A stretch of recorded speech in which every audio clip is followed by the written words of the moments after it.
Hello, beautiful. And what I really want to know is what is good in your life today? I'm Kia, and this is another episode of the Female Veterans Podcast. I am really excited about this episode today because I am here with a girl of mine. Now, she's not military, but as you know, I love to highlight organizations that do work with female veterans and do amazing things for our community. And that's exactly what Teia does. But before I introduce her in, I want to talk about Juneteenth because we're recording this on Juneteenth, right? And since it's now a big holiday that's known around the country, perhaps even around the world, I want to just have a moment of remembrance because that is what this day is about. And Juneteenth, for those of you who don't know or who may just be becoming aware of this date and this title for this holiday, is it celebrates June 19th, 1865. And this is the date when Major General Gordon Granger and the Union troops reached Galveston, Texas, with the news that the Civil War had ended. So this actually took place 2.5 years after the Emancipation Proclamation. And what it represents is the end of slavery because a lot of people didn't know that they were actually free now, right? And in a lot of far places like Texas, there was a lot of confusion and people didn't know what was really going on. So this is really an important day for our ancestors and for the history of this country. And it's really important that we know about it and learn more because it's not really taught in schools. And there's so much history that is not taught in schools. So we owe it to ourselves to find out the true history of our country for ourselves, right? I'm also going to recommend a book by the same name. If you can find this book, Juneteenth is what it's called. It's by Ralph Ellison. And chapter 7 is amazing. There's this great sermon where he has these passages that are so moving, and it really, really expresses what Juneteenth represents and should represent going forward. So if you like to read like I do, I recommend this book. And I hope you enjoy it as much as I have. And if you can find it, because it's actually really hard to find now. So check it out. And now, without further ado, I want to introduce you to my girl, Teia, who is very, very knowledgeable about hair. Her business is called Her Hair RX, right? And Yep. she creates amazing, amazing pieces for women. And what I mean by pieces is I mean, obviously, hair pieces. And it doesn't matter what race, color, creed, nationality you are. If you have any type of illness that affects your hair, such as cancer, that's most commonly known, or you are just a woman who likes to change up your look, like me, okay, this could be something that you will definitely want to pay attention to. And you know what else? She was talking to me before we started about the big chop, right? And I want her to explain to you what this meant for women during slavery. And this is something also that we don't also get taught in schools and we don't know a lot about. And I think every woman should be aware of this because it kind of reminds me of what happens to us in boot camp. So I'm going to let Teia explain it to you and then we'll go from there. Hi there, everybody. Hi, all my veteran beauties and non-veteran beauties. My name is Tia. I am with Her Hair RX. I am the creator and founder of the company. I'll give you a little background about me, and then I'll talk a little bit about the Big Chop. So I started my company from my aunt, who is a female veteran, and we're close like sisters. We're only 3 years apart. And when she went away and got deployed, I had to take care of her kids. She has 4 kids. So I kind of took the role of co-mom, if you will.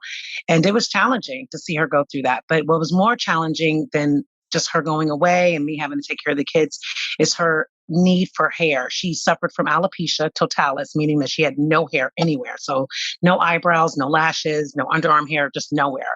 And I've seen her struggle with that since she was the age of 9, and I was the age of maybe 6 and 7. And I just grew up seeing her go through that through high school and being bullied and being picked on, and then dating when she got older, and then going away to college. And then when she went to the military, forget about it. She just didn't have any help or services for her hair care out in Iraq.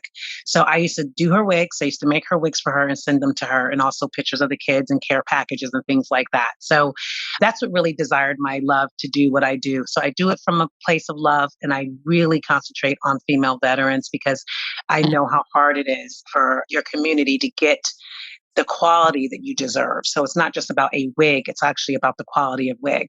So when I started doing some research on Juneteenth, I actually started really digging into some of all the other things that I've learned about our history. And what I found out is that the big chop, which I kind of heard of, right? Because it's kind of well known now. I think we relatively changed the name of it or the term behind it, but it actually started way back in slavery. And the term the big chop was when the slave master would take the female slaves, line them up, and literally shave their hair off. And it was to really to dehumanize them in some degree, and to really make women of the slave women feel less beautiful than their wives, their white wives. So it was a really traumatizing thing for women to go through. I mean, no woman, whether you lose your hair or whether you have to shave your hair off, it's kind of like your crown. It's looked upon society as your beauty. The longer your hair is, the blonder your hair is, the more beautiful you are. All these different things that we're taught society wise. But yeah, that was done to us back in our day. And kind of as we got more into culture, of course, now we make it a thing where we're cleansing ourselves and we're getting rid of bad energy. And there's different rituals about cutting your hair off, and that's all well and good. But it actually was started way back then. So I just thought I would mention that as a Juneteenth kind of history moment for all of us ladies out there.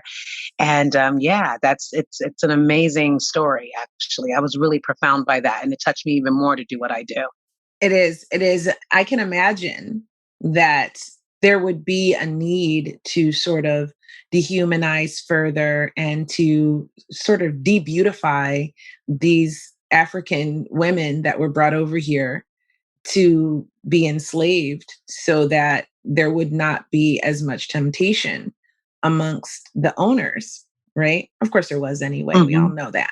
but I can see how that would have played into that. And hair is an important part of how every woman feels about themselves and about their beauty.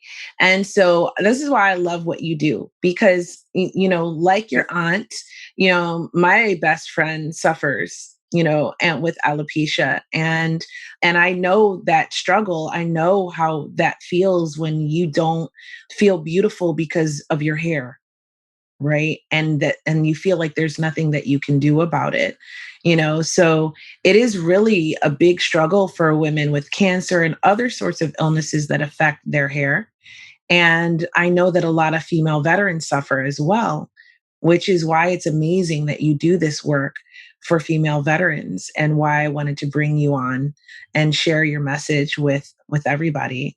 So Yeah. tell me, you said that you noticed that your aunt was going through similar things like that. What did you see her experience that really touched you and led you to want to create something like this for her? Yeah, so like I mentioned, we were more like sisters than aunt and niece. We were only 3 years apart, so we were kind of Mhm. really close in age. So as I'm going through puberty, she was going through puberty as well, and I would notice that, I would be getting hair everywhere, and she would not be getting hair everywhere, and that was, kind of like embarrassing to her. I also had a head full of hair, and when we would go places, it was more like, "Oh, Tia's hair is so long, and Tia's hair is so pretty," and that type of thing. And it would be like, "Well, Tamika, what's that?"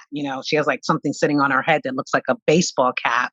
And, back then you really couldn't get hair of our texture. And even now it's hard to get our textured hair.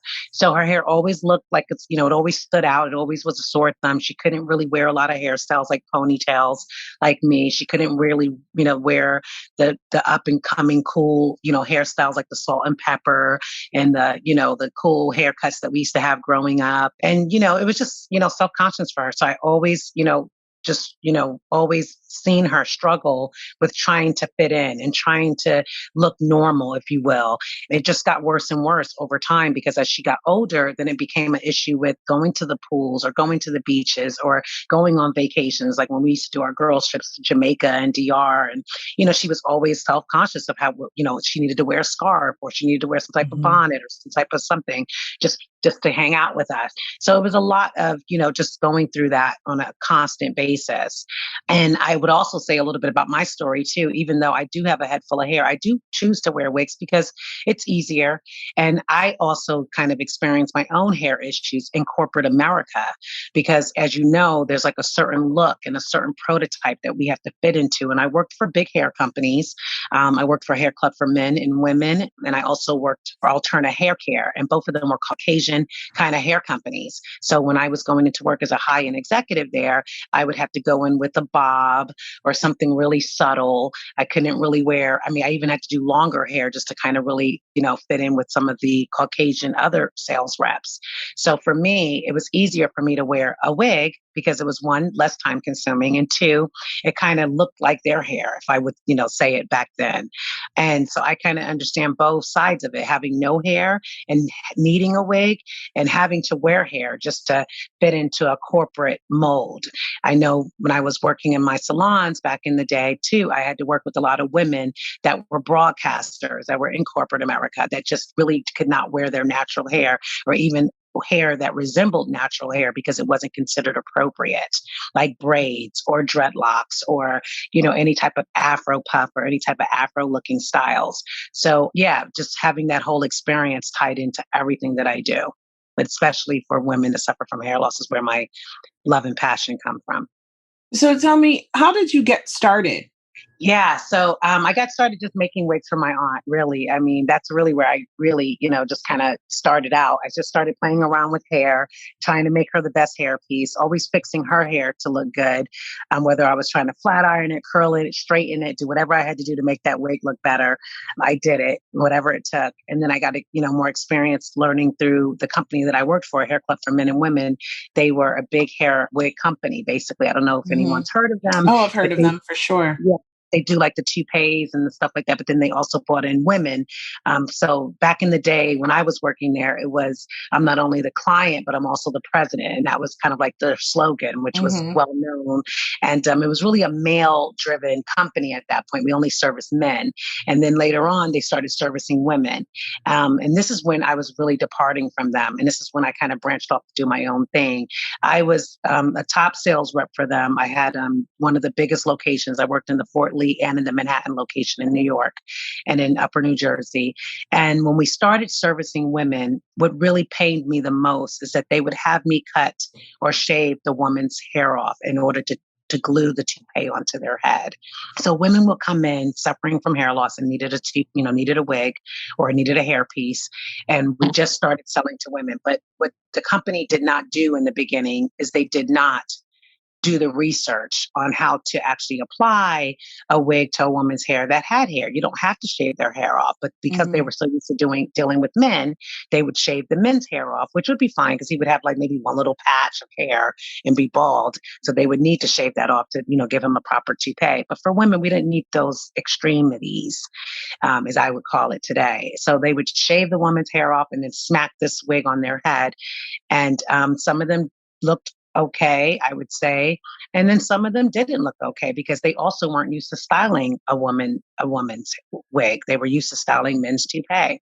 So all of the clinicians and beauticians that worked there weren't that skilled at doing women. So I was in a rock and a hard place because I was there to sell.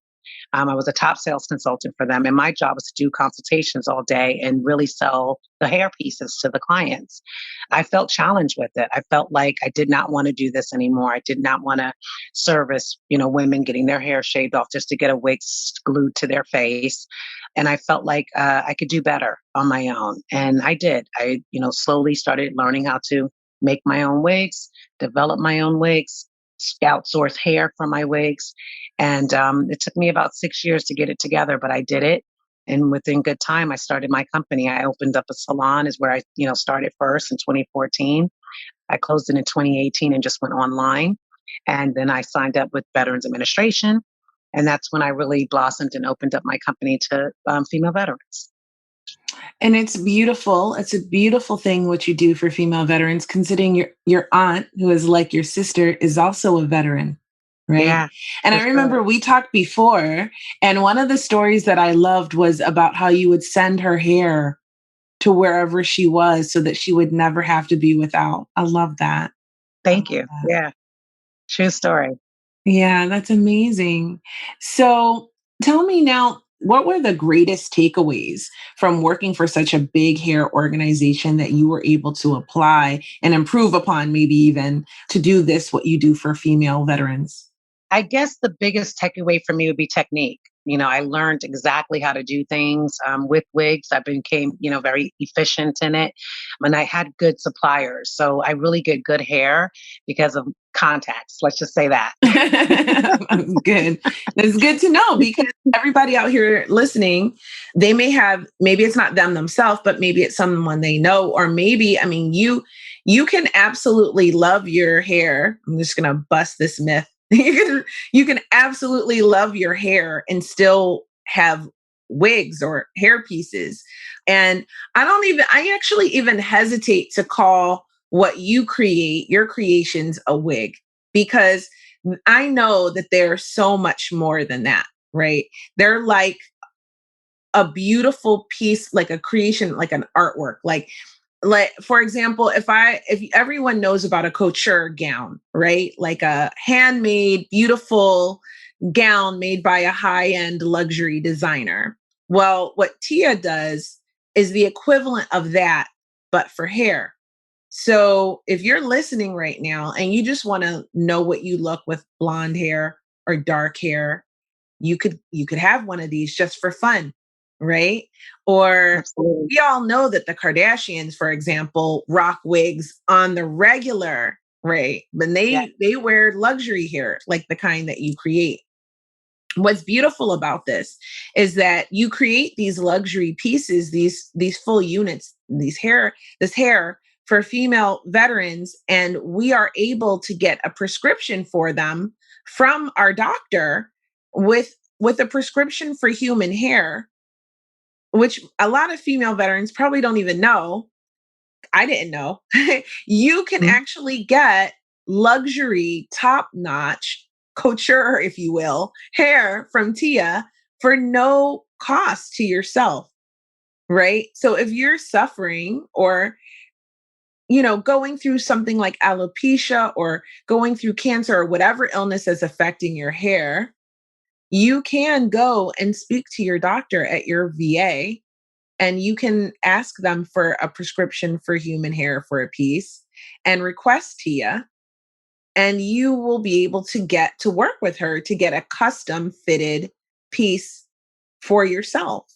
And I think that's really amazing because we all know how important hair is and how it makes you feel when you look in the mirror and you love what you see.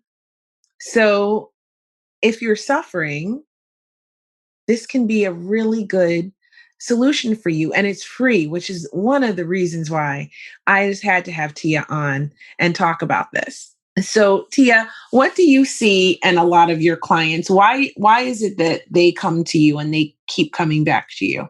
Yeah, typically what I see is that they're at their wits' end. They don't really know what to do as far as where to go to get, a good hair piece. How's the wig going to look on them? What kind of hair to even purchase? Like they don't even know what their hair type is. A lot of them are just pretty much don't know what to do. They're like at ground zero. So what I feel like is when I talk to a woman that is suffering or is going through some type of hair loss, my main question at the beginning of the consultation is, do they wear hair? Have they ever wore hair? So I know exactly where to go. So I have all the way up from beginners to people that do wear hair quite often. So just depending on where you are in your hair journey and what your hair story is, where I start you at. But I feel like most people come back and forth to me because of the quality of product. Like you said, it's a couture gown. So my wigs are also designed, they're based on a one-on-one basis. So I deal with my clients on a one-on-one basis. It's personalized 100%. So I make sure that everything I'm covering from the complexion of your scalp to the quality of the hair. It's from the grade of the hair, from the texture of the hair, and to your hair measurements and head size, so that this piece will fit you as good as it possibly can. If you're not close enough for me to do everything, one on one, I can do things virtually. So Mhm. I believe that people come to me for the experience along with the quality.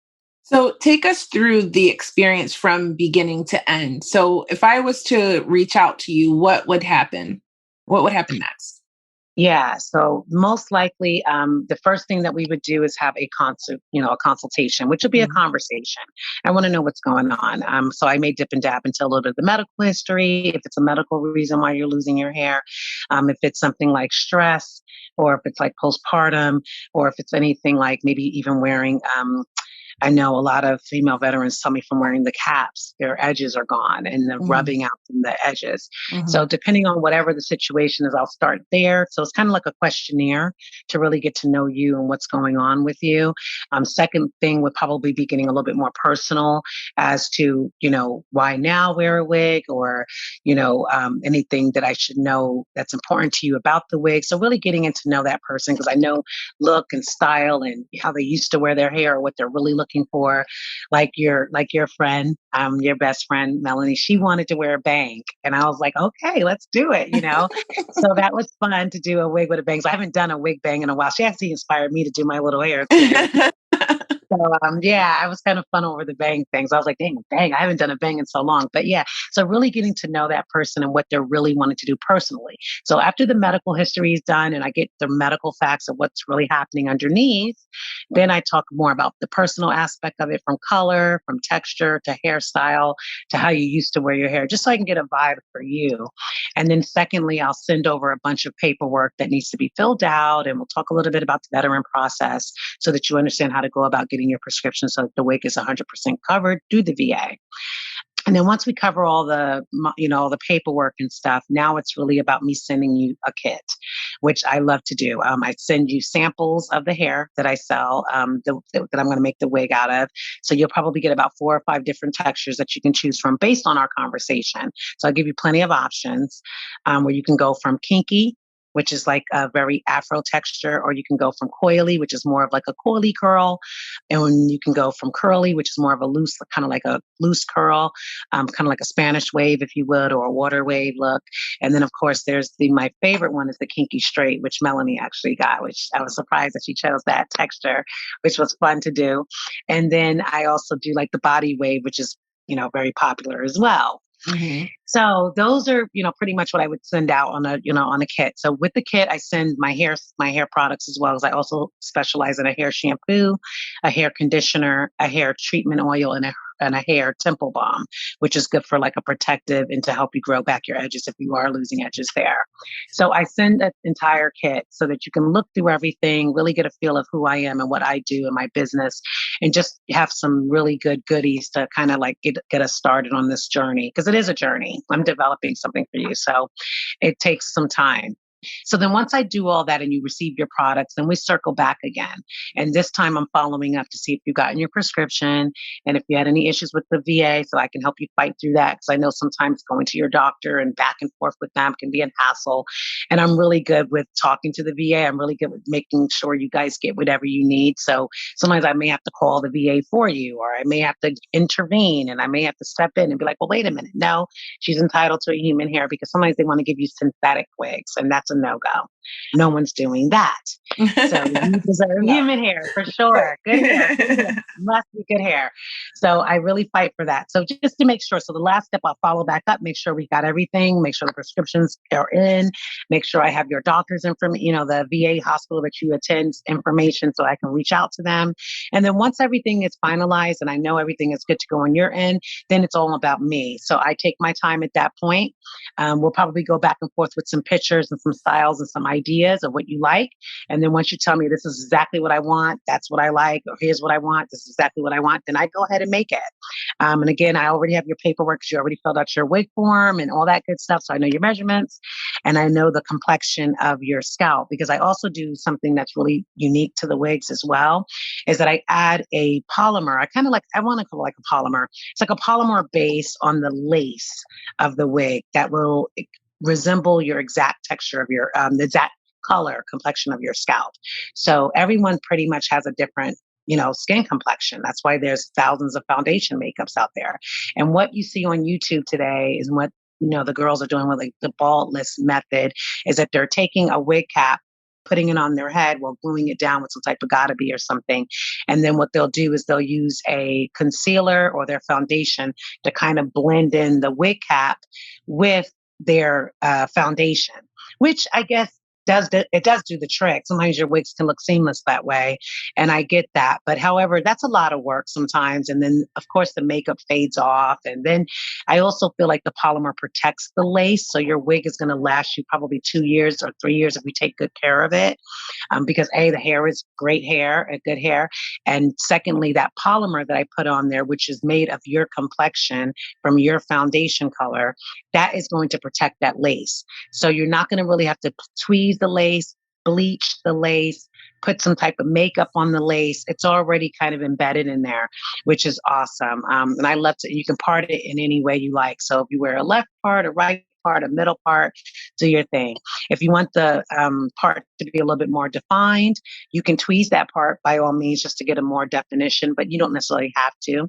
Once you part it, it's going to look like scalp. And that's exactly what I do to really give you that finished, customized product. Wow, that's amazing. So, what is the typical turnaround time for this? Sure thing. So let's just say we do everything, I guess because I'm doing piece by piece and it's individual, sometimes I could get a little backed up with, having too many clients to service because I'm just doing it myself. It's a personalized service. So I would say anywhere between 30 and 60 days, I should have your wig out. I will try my hardest to work within the 30-day mark, though, for sure. Amazing. I don't think that's too long to wait for a custom couture piece. Like, Absolutely. For absolutely. sure. With all the back and forth that you have to do and to make sure everything's right and ideal for your client, I think 60 days is pretty reasonable personally. And 30 days is amazing because I know it's exciting to get this new beauty in. And I mean, we see them on everyone. We see them on Beyonce. We see them on everybody. And it doesn't matter, like I said, what your color, race, creed, whatever is, women are wearing these. And even just for fun, just to change up their look. And I know that I like to rock them too. So what happened to me, I'm going to share my story, was what happened to me was you mentioned postpartum. So when I was postpartum with my second baby, pretty much all my hair fell out. I, I've always liked to play with wigs and just have them in my repertoire anyway, just because I like to look different and I like to change up my look, maybe for a special event, maybe something special for my man, whatever the case may be, right? So, but when this happened, it was absolutely devastating. I can remember standing in the shower and clumps of my hair was coming out. I just went to wash my hair and just clump after clump. And I have really thick hair, kind of like a lion's mane, really. And so Wow. it was coming out by the fistful. And I was just sobbing, legitimate, true story, standing in the shower, sobbing my eyes out, watching my hair fall out in my hands 3 weeks after my Mhm. baby was born. It was just devastating. So then I actually needed the wigs. I don't need them so much anymore, but I still enjoy them and play with them and have them in my repertoire of my beauty tricks. So that's my personal story. I thought that I would share with everyone. And I understand that a lot of people, there's a lot of myths around wigs. So I think I busted one up earlier. I think we should bust up any that you know about, and then we'll play a little game I like to call "Can I wear it here?" And then we'll see. We'll help everybody realize how versatile these are and how you can wear them pretty much anywhere. Sure. So let's do that. What are some of the myths that you have been aware of about wearing wigs from women? Yeah. I mean, the biggest misconception, I guess, of wigs is that you have to glue them down. Some people are so, after they think that, oh my God, it's going to fall off or I'm just not going to be able to keep it on. And there are glueless ways of doing so where you don't have to, use glue. And glue can be, if you know how to use glue and you're a professional, I say great, go for it. But if you're not that if you're an amateur and wearing wigs, you don't have to wear glue. You can literally use a band that would, secure the wig nice and tight down to the head so that it does not shift and it does not move. And you don't feel like, oh my God, this is going to fall off. So I think there's the biggest myth that you just have to glue them down, and you don't. You really don't. Hmm. Is there anything else that you think that maybe would cause women any trepidation from wearing a wig? Looking like a wig, right? I mean, that's Hmm. like the Looking biggest. fake. Yeah. Yeah, looking super fake or bulky or wiggy. Wiggy's kind of like my number one word. I mean, everyone says, "Oh my God, I want the wig to look wiggy. I don't want it to be thick. I don't Hmm. want it to look like, doesn't look like me." So yeah, another myth of it is that no, wigs do not have to be super thick. I do believe in different densities as well. So that's another thing that we'll cover, because some women do like a lot of hair and some women don't. And I like a I lot of hair. personally, yeah, yeah, huh? I like a lot of hair. Yeah. I like diva See, hair. yeah, and I'm like the opposite. I don't like my wigs, a lot of hair because I get hot easily. That's just Yeah. me. So I do kind of go with more of the 120 density, sometimes a little bit 100 in the front, and then maybe a little thicker in the back area where I can just put it back in like a full bun or ponytail or something. But definitely more to the face front. I like my hair a little thinner, but everyone's different. So there's different densities to wigs that makes them a little bit more natural, a little bit less fuller, a little bit more thicker. So definitely hair placement's also a big deal. Hmm. Okay. Speaking of hair placement, once I have my piece, how do I put it on? Sure. So there's different ways. First of all, let's talk about different caps because there's wig caps. So Hmm. if you have hair and you are going to like maybe braid your hair down, which is pretty much the typical, if you're going to pull it all the way back in a ponytail and kind of do like a low bun in the back, which is also easy to do for women that are different races. That's probably that would be the easiest way for them to apply their wigs. You would just use a wig cap. And then there's about three or four different kinds. There's the nylon kind, which is the stocking cap, which is the most common. It does come in all different shades, so that would be okay to do that as well. And then there is the fishnet, which is really common as well, so that your hair is breathable. It just really depends on a preference. And then for other people, they can do a simple braid down and then don't really need to wear a wig cap, just depending on if that's your preference. I don't wear a wig cap, and I'm pretty good and safe and secure to go. You can do a wig gripper, which will protect your edges around the front to the back, just to kind of put the wig on. And that also will secure the wig as well with the band. So those are like the four best methods to apply the wig is to use a wig cap. And if you are totally, hairless or have really thinning hair, the wig cap would be suffice as well. But with my wigs, with the polymer, you actually do not need to wear a wig cap with it. Amazing. Okay, so we cover wig cap. So if you can do French braids, you could do two French braids down the side and pin them up so that your hair is flat because you want your hair as flat to your head as possible because you want this to look like your hair, right? Like Absolutely. you said, braids or a low bun, which is what I often do when I'm feeling really lazy and I just want to change up my look. Um, so really low at the base of your neck.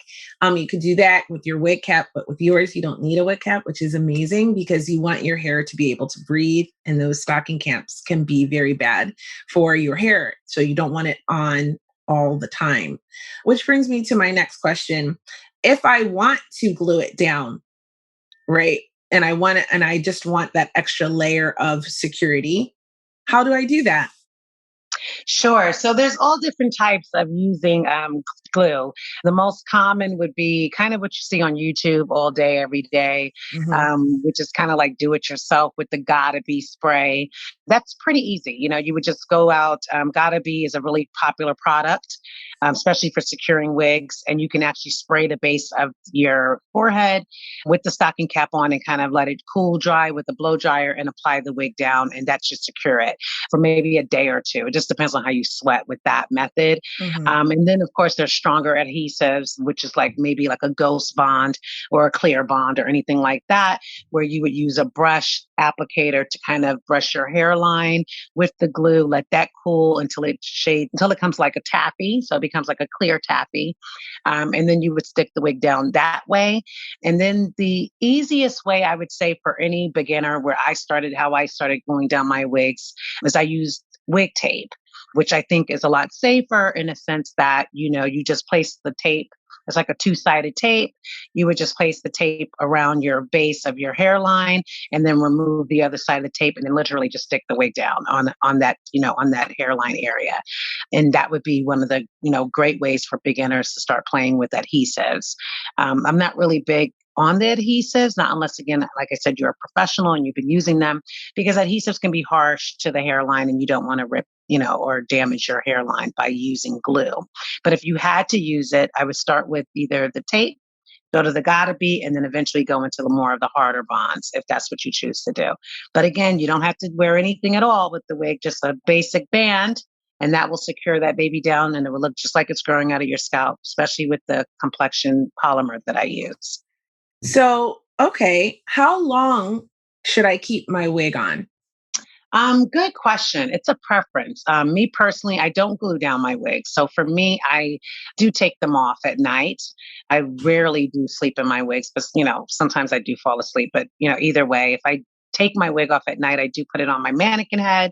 It's kind of like my girlfriend. Here you go, put it there. And I tie my hair down. I do use my scalp.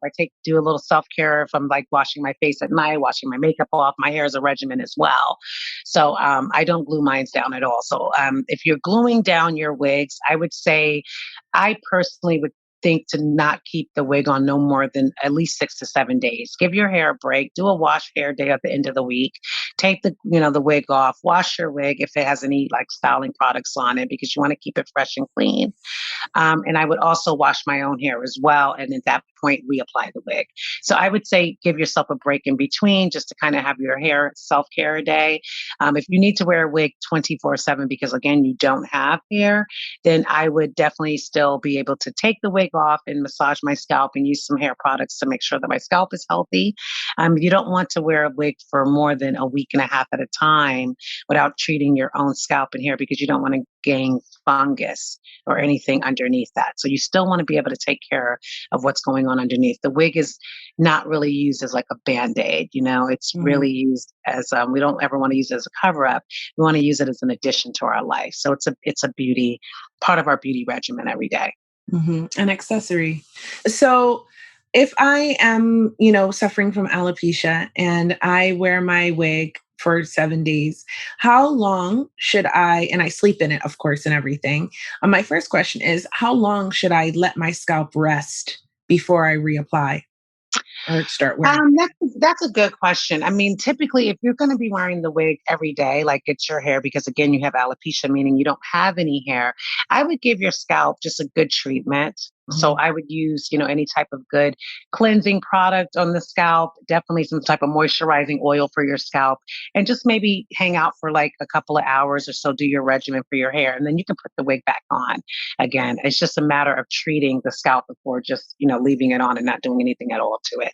It's almost like wearing acrylic nails for so long and never getting Mhm. them soaked off. So Right. even though we wear them every single day of our lives, right? We just keep going to get refills, refills, refills, refills. But eventually you'll notice that your nails need to be treated underneath. And it's good to soak them off and then get a new set put on. Mhm. Same concept with the wig. Oh, that's a really good analogy. So, speaking of sleeping in your wig, how do we sleep in our wig to preserve its beauty? Sure. So that really depends on the texture of the hair, to be honest with you. I've gotten this question quite a lot because if you were to wear something like a kinky texture, I would tell my clients to definitely twist their hair like they would normally twist their hair if they had afro hair, just to kind of keep that texture alive. You don't want it to get brittle, matted, you don't want it to like get too matted where it's hard to manage. So the kinkier hair, you definitely want to like maybe twist it. Curly hair, you want to still maybe put like braids in it and maybe tie it up really cute and like bantu knots or something like that so that your hair is still keeping its form and fashion. For curly girl hair, you pretty much want to make sure it's moisturized a little bit at night. So putting a little product on it and maybe doing two ponytails or two braids or something to that fact. If you're wearing a kinky, straight texture hair, I typically tell clients to kind of wrap it, like you would wrap your own hair. Like maybe use, bobby pins or something to kind of tie it down. You really just want to take care of the wig like it's your own because, again, you're dealing with human hair. So it's going to react the same way our hair will react. So if you're sleeping on your own natural hair, typically your hair is going to be matted or get tangled or break off even. For the longevity of the hair and the wig, you want to take care of it just as you would with your natural hair. So tying it down at night, wearing some type of a bonnet. And I do have bonnets that I designed that say Her Hair RX on them. And I normally send them in your kit as well. I also have a hair tie that you can put around your hairline just to kind of keep your hair laying down, especially if you're gluing it. So I do provide those two little things as well to help you take care of your wig as well. So still wearing a scarf and tying your hair down at night. That's for sure. Beautiful. Okay, so let's play our little game. Okay. Because we're coming to close to the end of the show, and I want Yep. to make sure everyone knows where they can wear this. So, can I wear this in the swimming pool? Absolutely. Absolutely. So if you're going to go swimming, if you're going, just have a great time at the beach or at the pool, I'm not really an in the water type of girl. I don't swim. But if you are a swimmer, I definitely would recommend doing the same thing that you would do if you were going to be swimming, naturally, you're going to wear a swim cap. Most girls do. Most girls of color do, especially. We don't really just freely get our hair wet like that without, securing it with the swim cap. So I would definitely recommend doing the same thing with your wig. I would also say to you, if you're just a girl that's just going to be splashing around, swimming up to the bar, the pool, or things of That's that me. nature, that's me. I'm just That's a cute me. girl. I'm not doing all of that crazy stuff. But if I'm just her, I would, really get, put a beautiful scarf on.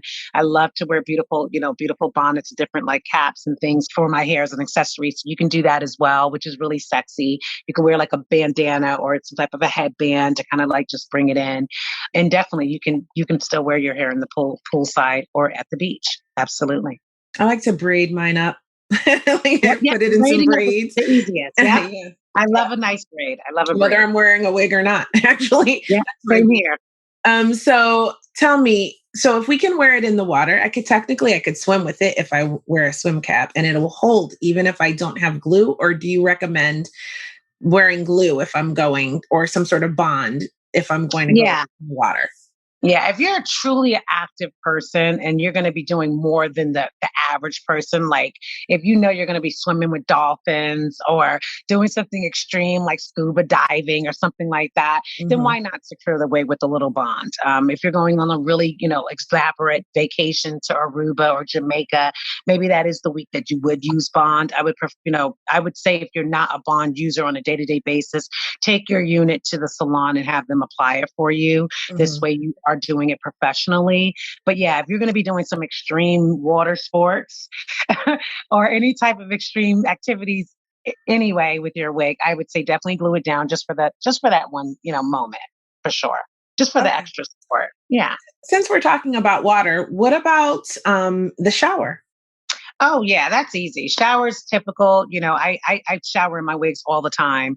I use a shower cap like I would normally do. That's easiest for me. But if you don't have a shower cap or you just don't have time to get one or to use one or find one or whatever the case may be, you can always just put your hair up in a tight bun, a high bun, a low bun, and just kind of bobby pin it down so that it really doesn't get that wet. You don't want to mess up the style if you're planning to go somewhere afterwards. Hmm. Perfect.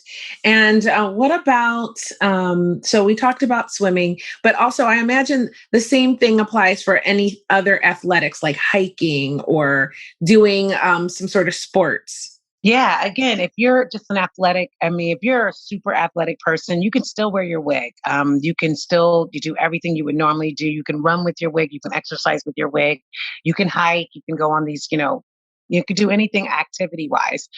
Just depending if it's really gonna like if you're gonna be doing a boot camp activity where you're gonna be doing a little bit more than just the average workout, then I would recommend maybe for that one event that you do secure your wig down with some glue if you need to. But if you're just doing your average, cardio and your average walk with dogs and your average run in the park for your 30 minutes of, cardio or anything like that, you should be fine with the wig just in a baseball cap if you like. I know I do that all the time for me. Or you can just simply, just go as is with a visor to protect yourself from the sun anyway. You would just treat this wig exactly like you would treat your own. So whatever you would do to your hair normally, tie it back in a ponytail, wear braids, wear a baseball cap, wear a visor, wear anything like that. It's, a bandana or something to wrap it up with a cute tie, or however you're going to do it, because you're going to be moving around and you don't want all your hair in your face, and that type of thing is the same way you would do the wig. Excellent. Okay. So, what about on a date, a fun date? So, let's say you're going to have a romantic evening. How do you manage with your wig then? Sure. That's a fun one because obviously I don't know everyone's, idea of super fun date. I know for me, when I was dating my man, obviously it would be like, it was kind of like a don't touch my hair, conversation, don't do that, or I just got my hair done or something like that. Okay. Yeah, but for the most part, it's okay for them to, play with you and, circle your hair, touch your hair. As far as you worrying about your hair falling off that night or, coming Mhm. off or anything like that, I would say to every woman to really just to either tie their hair down to some point where it's not going to be that much in the way, where it's not going to be a pulling situation. So I would do a cute little tight ponytail or a cute bun. Other than that, I would say you can, just tie your hair up so that you just, are like naturally tying your hair up if Mhm. you are concerned with that issue. But if you just want to have fun in the beginning and, you guys are in the moment and you're doing whatever you got to do, I would just put my hair up in a cute ponytail and let it be known that, that's the look for tonight. It's sexy, it's fun, and it's playful. And I don't think I've had an experience yet where my wig has came off. The bands are really tight for me. I make sure that I do have a good band on mine. So my wig is pretty secure. I can pull at it, snug at it. I'm doing it now with you, Kia, and it's not coming off. So you can It looks see if you pretty pull, secure. even if you pull the hair, you still can't get it off. Not unless he's doing some other stuff. But we don't want that. So gentle tugs, no Yeah, full on pulling. gentle thugs are fine. Gentle thugs are fine. Yep. So if you got whips and stuff going on, then I don't know what to tell you, Like girl. Slow it down. if you're into some 50 shades of gray type of stuff, Yep, you might yep, want to glue it down. I'm just saying. absolutely. Yes, absolutely. For sure. Consider that a high energy extreme sport. Yeah. And if that's you on a date, or with your man, then I think maybe gluing it down is probably the Yeah, best. that's going to be equivalent to swimming with the dolphins, right? Yes, yeah, for sure. Gotcha. Okay, great. So now that we've talked about a bunch of activities we can do in our piece, how do we care for it? Sure. But it goes really back to treating it like human hair. So you really want to take good care of the hair. I would recommend not to use any store bought products like Pantene or Shea Moisture or anything that you can buy at like Target and Walmart at CVS or anything like that. I believe in using a high quality professional salon product only on my wigs, only because they do sometimes those products have a lot more water based in them and they can strip the hair quality. So Mhm. I would definitely recommend either going to a beauty salon and using a high-end beauty product that they would use at the salon and use good shampoo and conditioner and hair products on your wigs. I would also recommend not using a lot of oils on the wigs, only because the oil will also strip the wig. So if you can use more of like a co-wash to wash the wig would be perfect, which is like a conditioner wash product, or you can very use a light oil, which is more of like a spritz oil. So anything that you have to use in droppers or pour out, I wouldn't gulp the wig with that product. I would use more of a spray oil just to kind of give it some moisture. Other than that, I would wash the wig due to how much product I use in my wigs. So I like to wash my wigs once a month.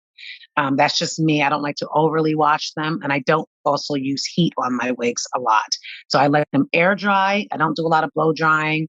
I believe that will pull some of the hair out from the unit. So I do let my wigs air dry for the most part. And then I would just simply use a flat iron or even a straightening comb to get my wig straight. And if I'm wearing any type of curly hair, I just let it air dry and then use regular products to get it back to normal, which is like a mousse or anything. So you would just treat the wig just like your own and not to use anything harsh on the wig as far as products are concerned. Stay So away from sulfate rays.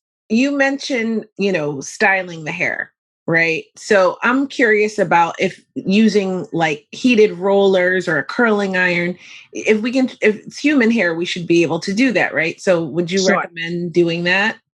Absolutely. So you can use curling irons, you can use flat irons. I even use hot combs straight from the stove on my units, depending on how straight I want to get them.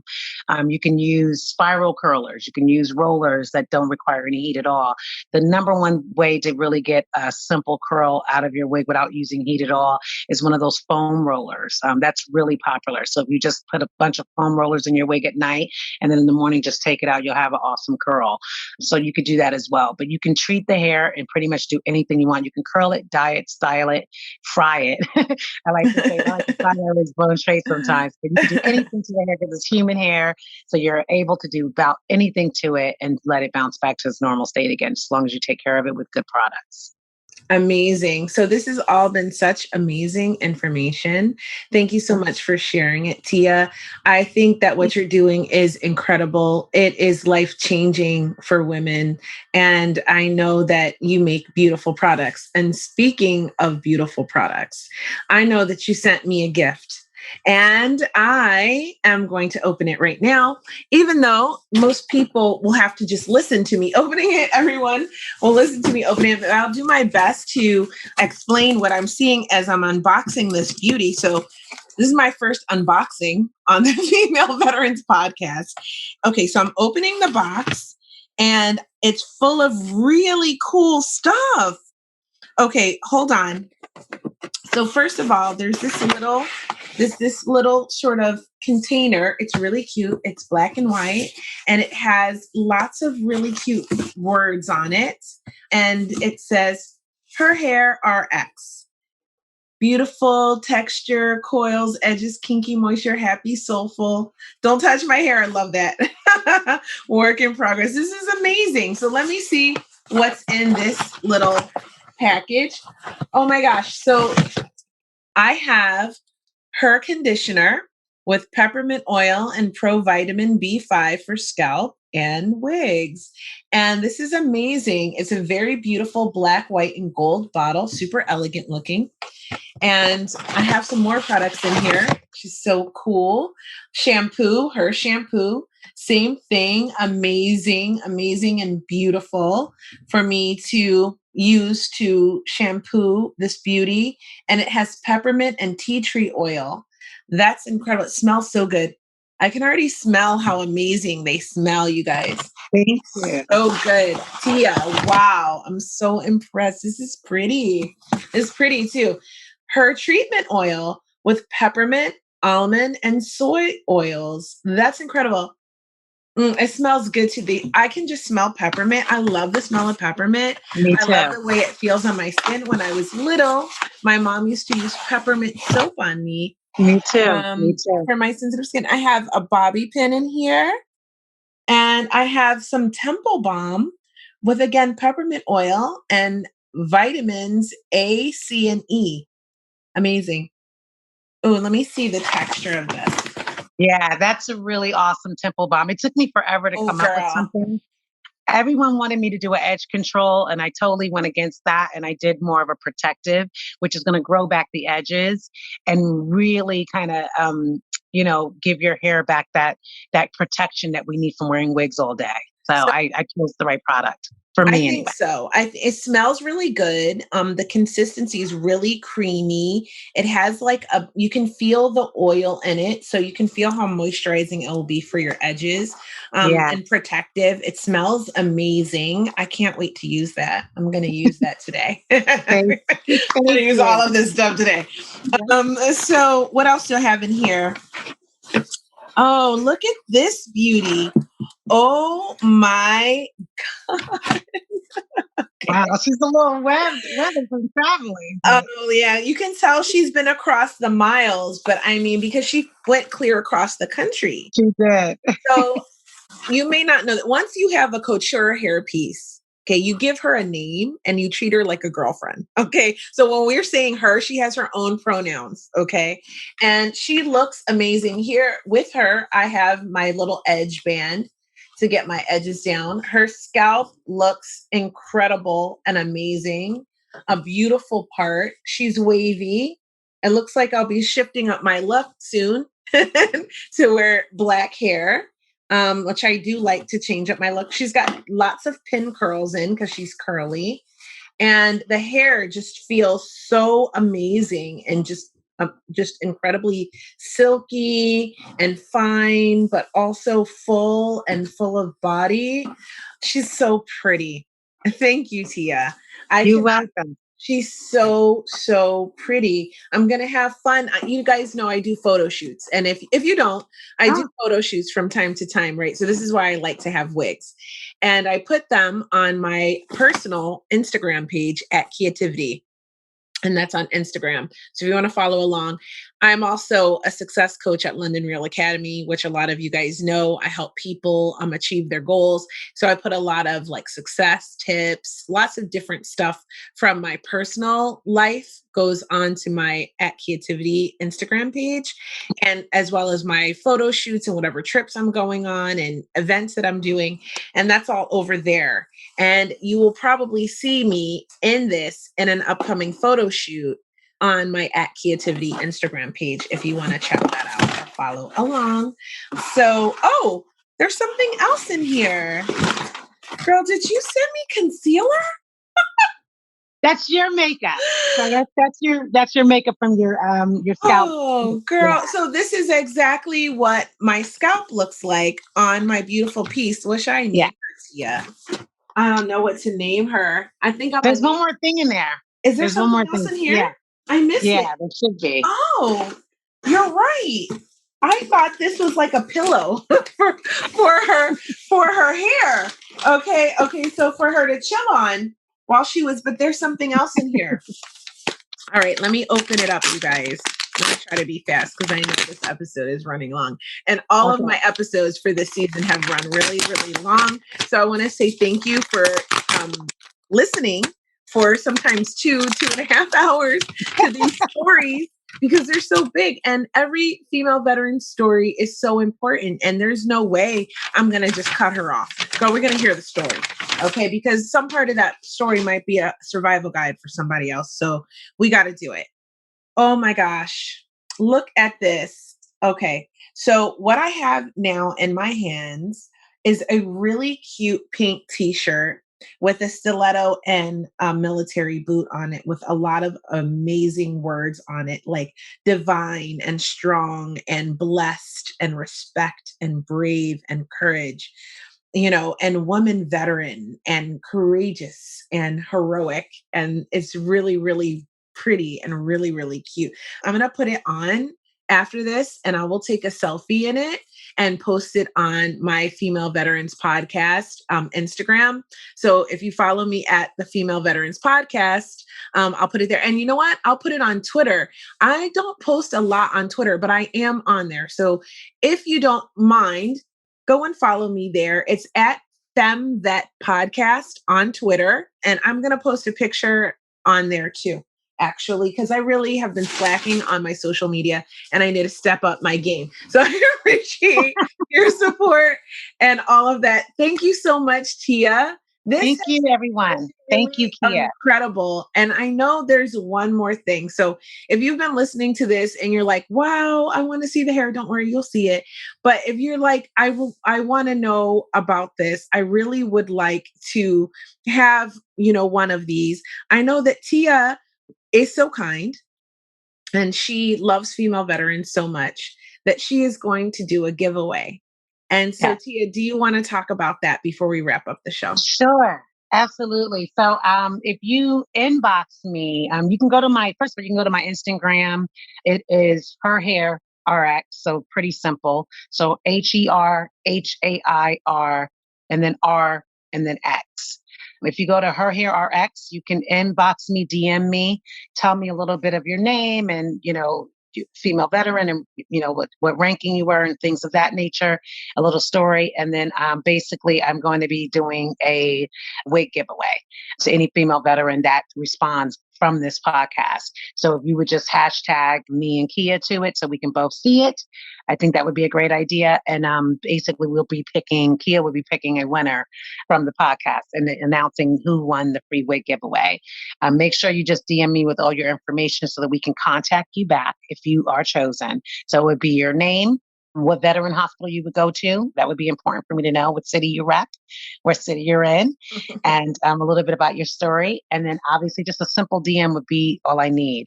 And again, Kia is going to pick the winner. So we'll keep you posted on the date of who, when we're doing that winning and that drawing.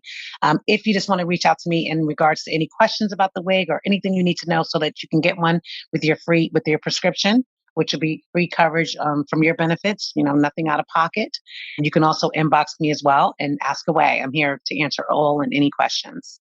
Amazing. So, everybody, you know that I will always put all the details in the show notes, which you will know as the description of this episode when you go to click into it, whether you're listening on Apple or Spotify or Google or any of the a million other platforms. I'm on iHeartRadio, Pandora, I'm everywhere now, right? So when you look at the description of the episode, keep scrolling down. All the information is going to be in there, how you can reach Teia and how you can enter to win a free piece, a free custom piece. And we will do that in just about a month. I think we're going to go live on Instagram to do it. So I'll keep you posted and let you know how that's going to play out. But Teia, thank you so much for coming and being a guest.